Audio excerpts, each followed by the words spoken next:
Hermanos amados, muy buenas tardes, que el Señor les bendiga. Gracias a Dios que podemos estar unidos nuevamente a través de este medio, aunque no lo podamos hacer presencialmente, pero bendito sea Dios que nos ha dado estos medios, estas formas para poder seguir adorándolo y poder seguir predicando de su palabra. Vamos a continuar como lo hemos venido haciendo desde hace algunos meses con esta serie de mensajes que están basados en el libro de Hebreos o en la epístola a los Hebreos. Hace 8 días, el domingo pasado, hicimos una pausa para tratar un tema específico que no tenía que ver con este libro, pero que les comentaba yo era parte de la necesidad que teníamos, creo yo, como iglesia de abordar este tema de qué sucede con aquellos que han partido, con aquellos que duermen. Así que retomamos nuevamente el hilo, retomamos nuevamente la serie de mensajes relacionados con el libro de Hebreos y ya vamos casi terminando. Vamos en el capítulo 12 de 13 capítulos. Ya hace un momento alguno de nuestros hermanos o de nuestras hermanas ha leído todo el capítulo 12 de Hebreos. Yo me voy a basar para este mensaje solamente en los 4 primeros versículos que ahorita vamos a leer nuevamente. Pero primero, como siempre, vamos a poner este tiempo en las manos de Dios, vamos a orar para pedirle al Señor que Él sea el que hable a nuestras vidas y a nuestros corazones. Así que los invito que ahí en sus casas, por favor, cierren sus ojos, inclinen su rostro y oremos a nuestro Dios. Padre eterno, bendito Dios, nos acercamos a ti en este momento dándote gracias nuevamente por tu amor, por tu misericordia, por esa presencia tuya incomparable, Señor. Gracias. Gracias porque nos has permitido en este segundo domingo del mes de agosto poder reunirnos virtualmente, a lo mejor en nuestros hogares, con nuestras familias, pero con todo el deseo de adorarte. Gracias porque te hemos podido cantar, porque hemos podido exaltar tu nombre a través de la alabanza. Y ahora, Señor, llegamos a este momento especial de nuestro culto en el cual esperamos que tú nos hables. Así que te pedimos, por favor, en el nombre de Jesucristo, que sea tu Santo Espíritu el que nos hable, el que nos instruya, el que nos redarguya y el que nos lleve a toda verdad. Señor, yo pongo una vez más mi vida en tus manos, te pido por favor que tú me guíes, que tú me des palabra tuya y que tú nos hables en esta tarde, Señor. Gracias, Padre, te lo pedimos todo en el nombre de Jesucristo, nuestro Señor y Salvador. Amén. Amén. Bien, les pido que abran sus Biblias, por favor. A lo mejor ya lo han hecho previamente, pero sé que también nos están viendo a través de Facebook o a través del canal de YouTube, algunos otros hermanos que tal vez no han estado en todo el servicio completo. Así que vamos a leer solamente de los versículos 1 al 4. Hebreos 12, 1 al 4, dice así la palabra de Dios: por tanto, nosotros también, teniendo en derredor nuestro tan grande nube de testigos, despojémonos de todo peso y del pecado que nos asedia, y corramos con paciencia la carrera que tenemos por delante, puestos los ojos en Jesús, el autor y consumador de la fe, el cual, por el gozo puesto delante de él, sufrió la cruz, menospreciando el oprobio, y se sentó a la diestra del trono de Dios.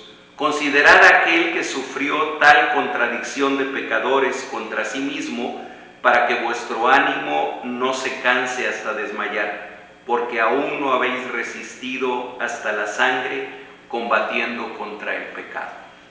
Bien, hermanos, fíjense que casualmente, y esto sí nos cayó como anillo al dedo, el día de hoy domingo 8 de agosto, es la clausura de los Juegos Olímpicos que se han celebrado en Tokio a partir del 23 de julio pasado.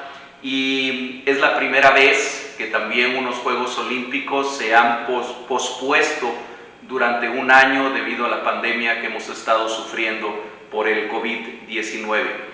En esta competencia, en estos Juegos Olímpicos de Tokio 2021, han participado 204 países en 306 eventos de 42 deportes diferentes. No sé exactamente cuántos deportistas han participado, pero sé que son cientos o quizá miles de ellos. Según los datos históricos que se tienen, los primeros Juegos Olímpicos o las primeras Olimpiadas se realizaron en Grecia, precisamente en una ciudad llamada Olimpia, y de ahí vienen los Juegos Olímpicos, en el año 776 a.C. Y se sabe esto, se conoce, se tiene este dato histórico, porque hay por ahí un registro de quiénes fueron los ganadores en una de las carreras en esa primera competencia. Tal vez se hayan llevado a cabo juegos similares años anteriores, pero el primero de que se tiene registro, porque se tiene el registro de los nombres de los ganadores, fue en el año 776 a.C. Así que en el mundo del siglo I, del siglo I de nuestra era, cuando se escribe el libro de Hebreos, sobre el cual estamos meditando ahora, correr como atleta en una competencia era un gran honor que solo pocos podían tener. Y de los pocos deportes que estaban incluidos en ese tiempo, el más importante definitivamente era la carrera de atletismo. Es por eso seguramente que el autor del libro de Hebreos toma la carrera atlética como una alegoría para hablar de la vida cristiana, de la vida de la fe. Y vemos que el primer versículo de este capítulo, el verso 1, cuando habla de testigos, como acabamos de leer hace un momento, no lo hace en el sentido de una nube de público que nos observa, como ocurre en los estadios a donde están compitiendo los que participan en estas carreras, cuando en el versículo 1 dice: por tanto nosotros también, teniendo en derredor nuestro tan grande nube de testigos. Esta palabra testigos está hablando en realidad de ejemplos o de testimonios para nosotros. Ya en el capítulo 11 que hemos estudiado hace 15 días, o sobre el que hemos predicado hace 15 días, nos ha hablado de la carrera de la fe, de la vida de la fe, y nos ha puesto como ejemplo a varios personajes, desde Abraham, Moisés, Sara, Jacob, David, varios personajes a los cuales se les pone como ejemplo de vidas de fe. En el Antiguo Testamento hay múltiples personajes a los cuales deberíamos, o cuyas vidas nosotros deberíamos de conocer, estudiar y copiar para nuestras propias vidas. El propósito de conocer a estos personajes, como Abel, como Abraham y como todos los demás, de ninguna manera es para exaltarlos o para colocarlos en un pedestal, sino para copiar su estilo exitoso de carrera, al igual que cualquier atleta lo hace aprendiendo de un entrenador y fijándose en los puntos positivos de la técnica de otros atletas. Pero lo más importante de todo es lo que dice enseguida en el mismo versículo primero. Vuelvo a leer: por tanto nosotros también, teniendo en derredor nuestro tan grande nube de testigos, es decir, tantos testimonios de gente de fe, de gente que ha corrido con éxito la carrera de la fe, dice: despojémonos de todo peso. ¿Qué quiere decir esto? ¿Cómo lo aplicamos? ¿Cómo aplicamos a nuestra vida esta expresión de despojémonos de todo peso? Bueno, sabemos que un factor importantísimo en el atletismo es lo ligero de la ropa y del calzado que usan los competidores, que usan los corredores. A veces unos cuantos gramos de diferencia pueden representar también la diferencia entre ganar una medalla de oro o quedar eliminados. No hay ningún atleta al cual se le ocurriría correr una carrera poniéndose una mochila en la espalda o trayendo un peso encima de él. Tratan de estar lo más ligeros posibles, por eso es que corren con ropa especial y con zapatos especiales que pesan muy poco. Sabemos que esto es tremendamente importante para los corredores. Ahora, ¿qué cosas que no son o tú no consideras necesariamente malas, y esta es la aplicación para nuestra vida, están siendo un estorbo o un lastre en tu vida de fe? La carrera del atleta es solamente una alegoría, es solamente una comparación para aplicarla en nuestra vida de fe. Y aquí la pregunta sería, ¿hay cosas en nuestra vida que aparentemente no son malas, que aparentemente no son pecaminosas? Aquí no está hablando del pecado, dice despojémonos de todo peso. Hay cosas en nuestra vida que sin ser necesariamente malas se están convirtiendo en un lastre, se están convirtiendo en un peso o se están convirtiendo en un estorbo para nuestra vida espiritual. Por ejemplo, el apóstol Pablo escribe también en 1 Corintios capítulo 10, versículo 23, y dice: todo me es lícito, pero no todo conviene. Todo me es lícito, pero no todo edifica. Definitivamente que hay cosas en nuestra vida moderna que no son necesariamente pecaminosas o malas, pero que actúan como distractores en lo que es verdaderamente importante para nuestra vida y sobre todo verdaderamente importante para nuestra relación con Dios. ¿Quieren que les ponga algunos ejemplos así al azar? La televisión, las redes sociales, el internet, algunas amistades. Ninguna de estas cosas que acabo de mencionar ahorita, y solamente mencioné 4, son malas en sí mismo, ni son pecaminosas. La televisión no es pecaminosa, el internet no es pecaminoso, las redes sociales no son pecaminosas, los amigos menos. Sin embargo, ¿cuántas veces estas cosas, sin ser necesariamente malas, sí se convierten en distractores para nuestra vida espiritual? Algunas otras cosas, incluso como el trabajo, como los negocios, como los compromisos personales, si algo te está distrayendo de tu relación personal y de tu servicio al Señor, eso, amado hermano, es un peso del que deberías despojarte. Te es lícito, seguramente, pero probablemente no te edifica. Ver la televisión no tiene nada de ilícito. Participar en redes sociales no tiene nada de pecaminoso. Pero muchas veces eso que no nos es lícito no nos edifica y sí estorba nuestra vida.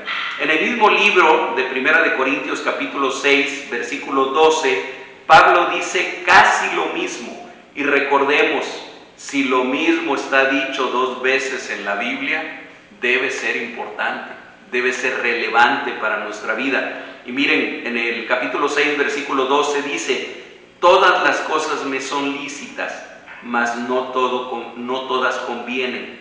Todas las cosas me son lícitas, mas yo no me dejaré dominar por ninguna. Dice ahí la palabra. Sigo con el versículo 1. Después de decir despojémonos de todo peso, dice: y del pecado que nos asedia. Ahora sí menciona el pecado. Y fíjense que la palabra asediar es perfectamente bien aplicada aquí. Refleja esta palabra cuando un ejército rodea y sitia una ciudad para tomarla.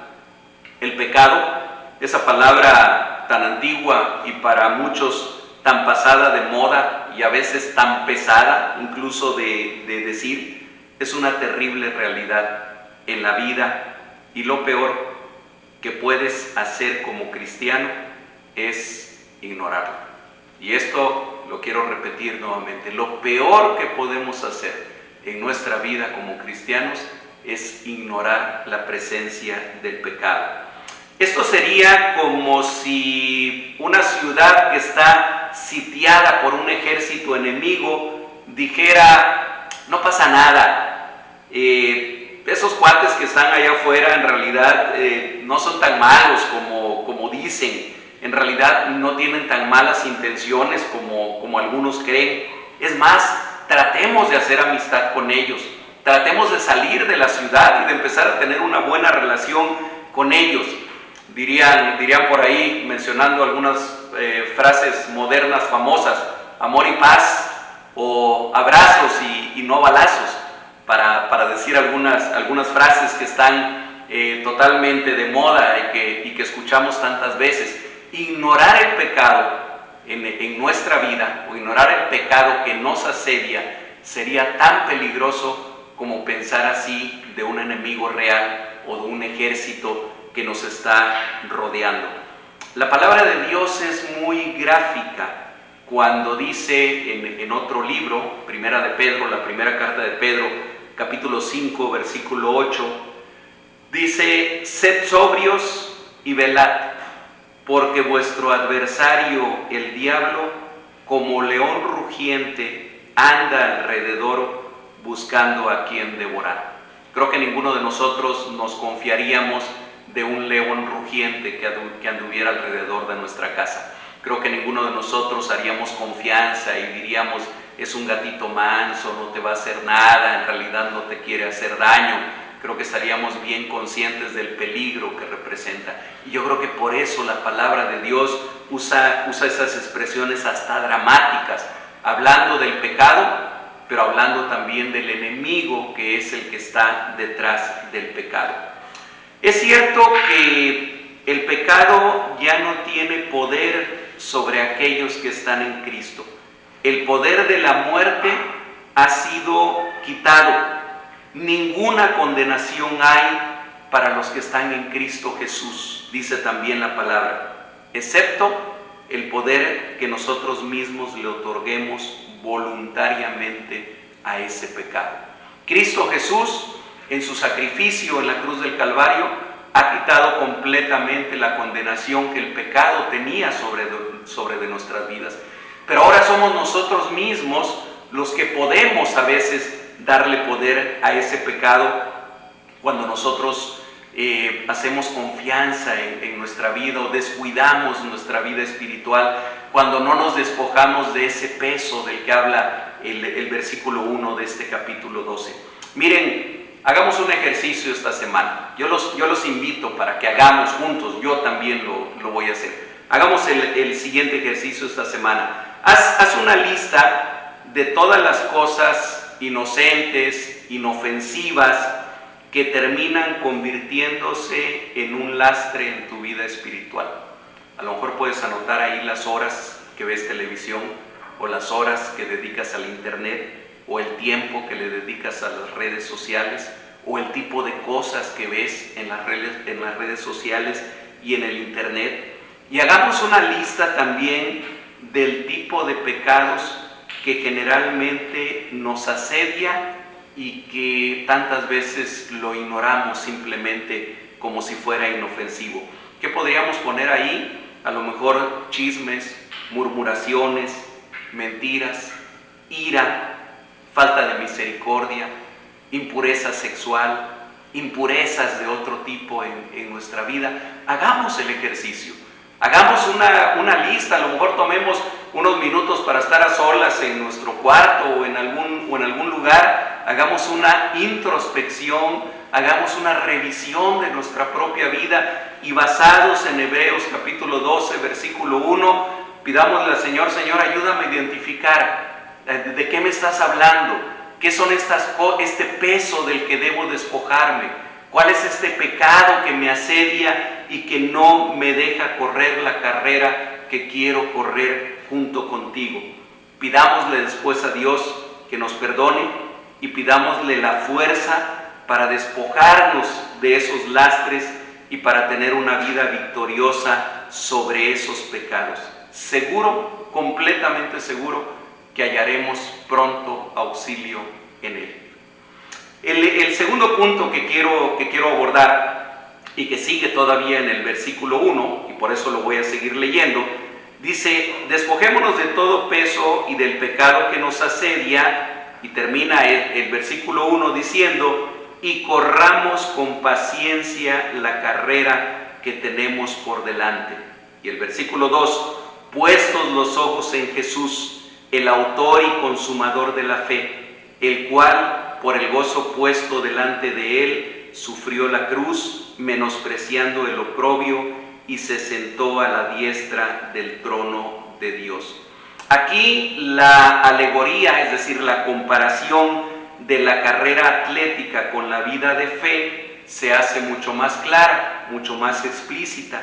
Dice: y corramos con paciencia la carrera que tenemos por delante.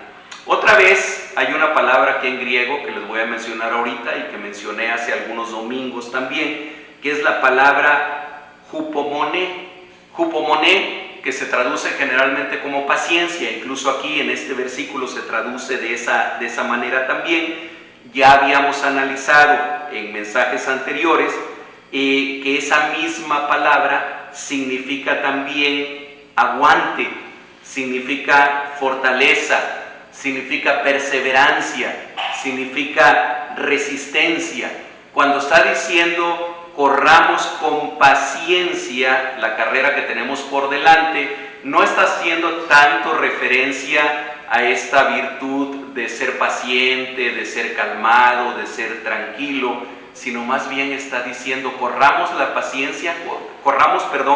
la carrera con aguante, corramos la carrera con fuerza, corramos la carrera con perseverancia, con resistencia.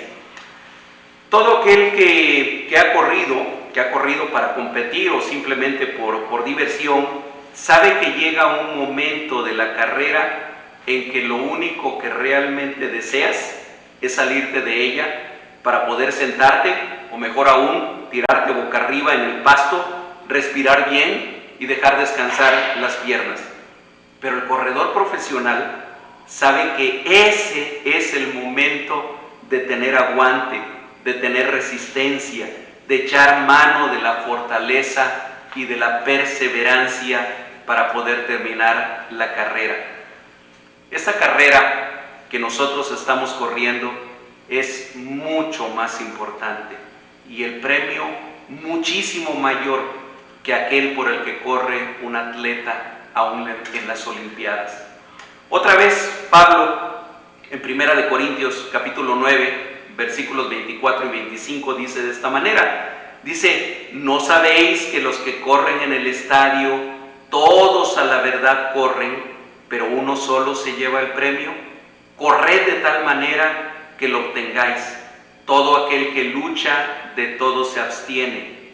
Ellos a la verdad para recibir una corona corruptible, pero nosotros una incorruptible.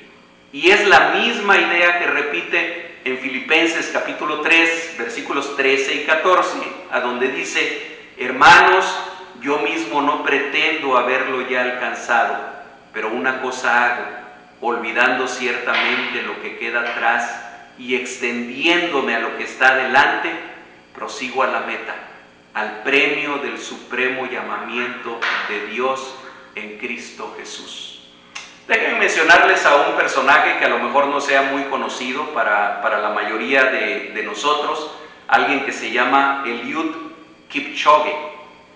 Él es un corredor de Kenia, que ha batido todos los récords hasta ahorita. Hasta este momento es el único maratonista que ha logrado correr los 42 kilómetros del maratón en menos de 2 horas. Hizo su tiempo récord para correr el maratón fue de 1 minuto 59 segundos, 1 hora 59 minutos y 40 segundos, menos de 2 horas. Nadie había logrado correr el maratón en menos de 2 horas. Él bajó, aunque sea unos segundos, pero ya superó esa barrera. Por cierto, hoy domingo 8 de agosto a las 5 de la tarde en Tokio estará compitiendo en la maratón Eliud Kipchoge de Kenia. Ahora, yo Uno preguntaría, ¿a quién que le guste competir en los maratones no le gustaría que este hombre, Eliud, fuera su entrenador? ¿A quién no le gustaría que le compartiera consejos, tips, anécdotas, enseñanzas que lo lleven a ser un gran maratonista como él? Yo creo que a cualquiera le gustaría, a cualquiera que corra el maratón le gustaría que Eliud fuera su entrenador, fuera su maestro, fuera su instructor para correr la maratón. Pues bien, nosotros en esta carrera que estamos corriendo, en esta carrera de la fe, que es nuestra vida cristiana, tenemos a alguien mucho más importante, muchísimo más grande, como nuestro maestro, como nuestro instructor, como aquel al que nosotros debemos seguir. Y por eso es que dice el versículo 2, que tengamos los ojos puestos, fijos en Jesucristo, que es el autor y consumador de la fe. Sigue diciendo el versículo 2, el cual por el gozo puesto delante de él sufrió la cruz, menospreciando el oprobio, y se sentó a la diestra del trono de Dios. Ya que esta carrera es la carrera de la vida de fe, nuestros ojos no deberían estar puestos en nadie más, ya ni siquiera en nuestros amados testigos de los que hablábamos hace un momento del capítulo 11, sino el único que es autor y consumador de la fe, en Jesús. Si usted fuera corredor de maratón, buscaría seguir a quien quedó en último lugar y aprender de él, o trataría de fijarse en los errores de quienes fueron descalificados para imitarlos a ellos. Eso sería absurdo. Y entonces yo me pregunto, ¿por qué será que en la vida de fe muchas veces nos fijamos más en los errores y equivocaciones de nuestros hermanos que en Jesucristo? O en los defectos del pastor, o en aquellos que dicen seguir al Señor y viven de una manera desordenada. ¿Y cuántas veces eso les sirve a algunos de pretexto para decir, yo por eso mejor ya no voy a la iglesia? Para ser como fulanito, o para ser como sutanito, o como ser para tal o cual hermano, mejor me quedo en mi casa. Eso es tan absurdo como si un corredor de maratón que quiere ganar la carrera se fijara solamente en los errores de aquellos que quedaron en último lugar, o de aquellos que abandonaron la carrera y que se salieron y no terminaron. El consejo de la palabra es claro otra vez. Dice, puestos los ojos en Jesús, en nadie más, porque nadie más se puede decir que es autor y consumador de la fe. Él y solo Él, solamente Jesús, es nuestro ejemplo de lucha, de paciencia, de perseverancia, de fortaleza y de victoria. Por eso Él está ahora sentado, dice la palabra, a la diestra de Dios. El tercer y último punto de los que podemos sacar de este pasaje que acabamos de leer se encuentra en los versículos 3 y 4. Los voy a leer nuevamente. Versículo 3. Considerad aquel que sufrió tal contradicción de pecadores contra sí mismo, para que vuestro ánimo no se canse hasta desmayar, porque aún no habéis resistido hasta la sangre, combatiendo contra el pecado. El autor de Hebreos le escribió este sermón o esta carta a una iglesia perseguida, que sufría el despojo y que sufría probablemente hasta la muerte, hasta el martirio. Por eso les dice en el verso 3 y en el verso 4 de esta manera: considerad a aquel que sufrió tal contradicción de pecadores contra sí mismo, dice, para que vuestro ánimo no se canse hasta desmayar. Porque aún, les dice a ellos, les dice a aquella comunidad de los hebreos, le dice, porque aún ustedes no han resistido hasta la sangre combatiendo contra el pecado. La intención del autor del libro de Hebreos era levantar el ánimo de la iglesia, en persecución, que estaba padeciendo una gran contradicción de pecadores. Y les recuerda cuánto nuestro Maestro, amigo, hermano y Salvador sufrió de eso mismo, de esa misma manera. Y les recuerda también, ustedes no han llegado hasta el extremo todavía, aún no han resistido hasta la sangre combatiendo contra el pecado.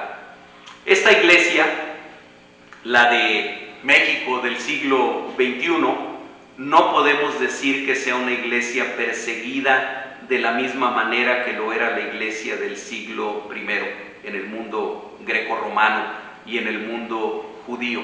No podemos decir que nosotros estemos sufriendo en este momento de persecución. Tenemos toda la libertad para predicar el Evangelio.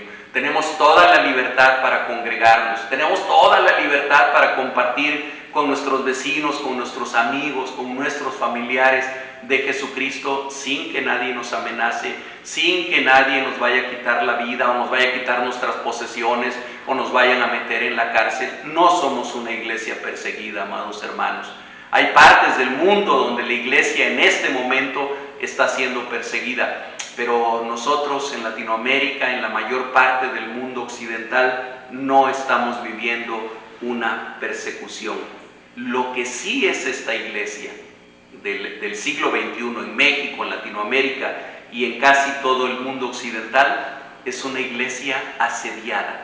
Eso sí, asediada por el secularismo, por el hedonismo, que se acuerdan que yo les explicaba en alguna ocasión, que es esa filosofía que dice lo único importante en la vida es el placer. Lo único importante en la vida es pasarla bien, es ser feliz, es divertirse. A eso se le llama hedonismo, una filosofía griega muy antigua. Bueno, la iglesia de nuestro tiempo es asediada por ese tipo de pensamiento que pone la diversión, que pone el bienestar, que pone la felicidad, así entre comillas, en primer lugar como lo más importante de todo. Es una iglesia asediada también por el materialismo, por el mercantilismo, asediada también por la inmoralidad, por gobiernos perversos y pervertidores, por una sociedad con una religiosidad tradicional y vacía en todas las denominaciones. No piensen nada más en una denominación, en todas las denominaciones. Una iglesia que diciéndose cristiana vive muchas veces de una manera cada vez más parecida a como vive el mundo. Cierto, no somos una iglesia perseguida, no somos una iglesia que estemos en peligro de que nos metan a la cárcel o de que nos maten o que nos den de latigazos por ser cristianos. No, pero tenemos un asedio terrible, como tal vez en ninguna otra época de la humanidad o en ninguna otra época de la historia de la iglesia había sido asediada la iglesia de esta manera. Por lo tanto, estas mismas palabras son dirigidas a la iglesia de nuestro tiempo, a la que pertenecemos tú y yo. Y por eso las voy a leer de nuevo. Considerad a aquel que sufrió tal contradicción de pecadores contra sí mismo, para que vuestro ánimo, iglesia, no se canse hasta desmayar. Porque, iglesia del siglo XXI, aún no habéis resistido hasta la sangre combatiendo contra el pecado. Y ya para concluir este mensaje, amados, estamos a mitad de una carrera a la que fuimos llamados por misericordia y por gracia. Éramos parte de los espectadores y fuimos llamados, entrenados y equipados con todo lo necesario para correr esa carrera. No te dejes engañar. No puedes ser más un espectador. Estás en la carrera, estás en medio de la lucha. Queremos llegar a la meta y queremos llegar a la meta victoriosos, como nuestro Maestro lo hizo, como nuestro Señor lo hizo. Queremos correr bien, como quien corre para obtener el galardón, no para quedar en el último lugar. Y por eso la palabra de Dios nos ha enseñado hoy tres cosas. que son con las que quisiera que nos quedáramos en mente al terminar este mensaje. Número 1, despojémonos de todo peso, de todo lastre, de todo estorbo, que pareciendo ser inofensivo, nos aleja de Dios, nos aleja de nuestra vida espiritual, nos aleja de nuestra cercanía con nuestro Señor y nos retrasa en la carrera de la fe. Número 2, despojémonos del pecado que nos asedia. Identifiquemos al enemigo que se presenta de formas tan agradables y tentadoras. Llamémosle a la luz, luz, y a las tinieblas, tinieblas. A lo dulce, dulce, y a lo amargo, amargo. Y número 3, pongamos los ojos en Jesús, el autor y consumador de nuestra fe. En nadie más pongamos nuestros ojos. La meta que Él alcanzó es la misma que nosotros queremos alcanzar. Y recordando lo que dice también en el libro, en la carta a los Filipenses, el que comenzó en vosotros la buena obra, la terminará hasta el día de Cristo Jesús.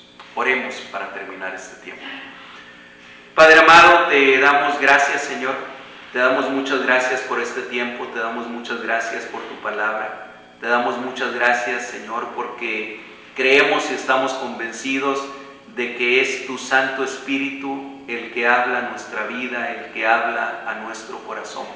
Gracias porque sabemos que aun cuando el enemigo de nuestras almas se opone de maneras a veces tan ingeniosas, de maneras a veces tan sutiles, de maneras que parecen imperceptibles, sabemos, Señor, que en ti tenemos la victoria asegurada.